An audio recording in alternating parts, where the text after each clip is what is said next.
All right, here we go. This is the December 6th, Wednesday edition of the Carolina weather video. A lot to talk about. A lot of folks kind of buzzing about the potential for a little snow in parts of the Carolinas. The majority of this video will deal with that. But let's start off with a look at a couple cameras this morning. This is the Greensboro Tower camera cutting the video, 11 minutes before 6 o'clock this morning. That was what it looked like. The rain from last night had ended. Same story in Charlotte. Last night's rain over, but plenty of clouds sticking around, and get used to that. We are in a predominantly cloudy type of weather setup until at least Saturday.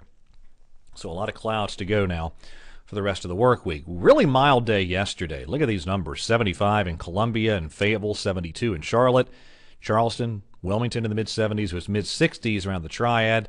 That was all just ahead of a cold front, which is now cleared through. But here comes the colder pattern, just as a for instance. Look at the temperature trend here with highs for Greensboro. This is chilly, and notice another probably even colder shot of air by the middle of next week as this cold December weather pattern kind of settles in. Temperatures as I cut the video this morning, 50s and 60s in a lot of spots. The mountains have really chilled down, and if I kind of expand this view out here, I don't have the numbers plotted on here, but that cold air is now settled all the way down to the lower Mississippi Valley. And that chillier weather pattern settling into the region. Temperatures really not moving a tremendous amount. At least our afternoon high is probably not much more than what we're seeing now, and probably in many spots cooler than what we have for early day temperatures today. The rain continues to exit through the eastern parts of the North Carolina and South Carolina region. Notice, though, you go all the way back here to the lower Mississippi Valley. Rain is still expansive in Texas, Louisiana, southern Mississippi. And that's because this frontal boundary never really clears out. It kind of stalls out. You have waves of energy riding along the front, and that will bring occasional rounds of precipitation to the Gulf Coast and up into the Carolinas. And there's your cold air, just plenty of it. One shot of chilly air in place now, another one entering the northern plains, another one due in next week. So here's the deal. Clouds, Piedmont dry today, but near the coast you continue to have the opportunity for some rain. And it will be a cooler day. These are afternoon temperatures. Our highs for the day really have already occurred, but our afternoon temperatures look like that. Tomorrow, again, coastal plain, some rain opportunities, I think, through the daylight hours. Thursday is precipitation free for the interior Carolinas. And a cool day, there's your Thursday highs. Now we get out to Friday. This is Futurecast. And notice it keeps the rain through the day Friday kind of suppressed well off to the south. That is a possibility. I don't think that's the most likely scenario. I think more likely something like this, and I will show you the more detailed modeling in just a second. But this is the European representation, 9 o'clock Friday morning, and then notice this wave of precipitation moving in. This is 8 o'clock in the evening Friday, and then we continue into early morning Saturday before that precipitation then departs. The North American model, this is the latest 6Z run that's come in-house. And that's what we're looking at. And I'll show you my accumulation ideas here in just a second in terms of what I'm thinking. But this is the European model, the raw data from the European. And again, you're hitting that I-95 and just east of their corridor with the heaviest snow on the European model. The North American model looks like that with its latest run. So take all that with a grain of salt. Let me delve into some of the specifics here. And here's what's kind of causing all this and why you have some discrepancies with the modeling. All right, let's go up aloft here, 500 millibars. This is the GFS model valid. These are all going to be valid during the pre-dawn hours Saturday. All right, so notice you have a kind of a positively tilted trough, a trough tilted at this angle, and the system stays kind of flatter and suppressed. All right, let's look at the European, and it's more of a neutral tilt, a separate piece of energy along the Gulf Coast.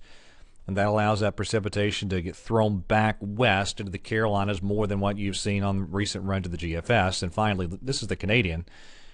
And boy, it was it was an impressive run of the Canadian. If you like wintry precip for the interior Carolinas, it kept this energy really separate and really threw a lot of precipitation back. And I'll say this, there are some models that are really amped up and kind of juiced with this scenario. The Japanese model among those, the NavGem.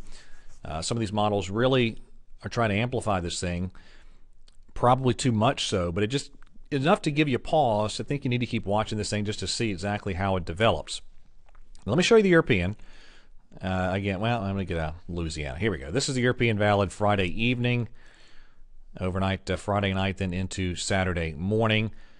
Again, the Canadian Boy, it kind of went nuts with this thing. This is the Canadian valid daybreak Friday. You go out to Friday early afternoon, Friday early evening. This is overnight, Friday night into Saturday morning, and then that system pulls away. It amplifies enough that you get a pretty decent low pressure here that really cranks the precipitation further inland. Now, this is the latest run of the GFS, the 6Z run, and it has trended a little bit northwest with the shield of precipitation. This is daybreak Friday. This is Friday early afternoon, Friday early evening, and then there goes the precipitation overnight Friday night.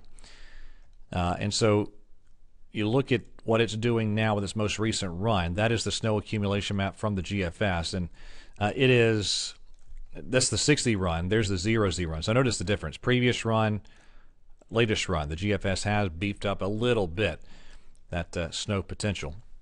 And finally, what are the folks at the WPC saying? And by the way, just for giggles, that was the Canadian snow chart. Take that with buckets of salt. All right, but there's the WPC outlook here. Let me resize that a little bit for you. This brighter blue shading, that's a 70% probability they're listing of an inch of snow through the weekend. So here's what I'm thinking right now. And again, it all depends on how much precipitation gets thrown back northwest into this colder air. I'm playing it very conservative right now, and just keep in mind, it is certainly possible that this more suppressed solution occurs, and if that's the case, really none of this happens outside of the mountains. But assuming we do get the precipitation back our way, I think your limiting factors could be ground temperatures, but especially precipitation rates. On most of the more reliable models, the rates of precipitation not that impressive, and that could limit accumulation potential too. But this is what I'm going with right now. This is very initial. Normally I wouldn't put out anything like this until about 24 hours in advance, but I just want to kind of give you an idea of what I'm thinking. Not a big deal. The big deal is the cold air. Boy, plenty of it too as we move forward in time. All right, that is it for the latest edition. By the way, there's Sunday's high temperatures. This is chilly stuff. All right, that's it for the latest edition of the Carolina Weather Video. Have a great day, and God bless.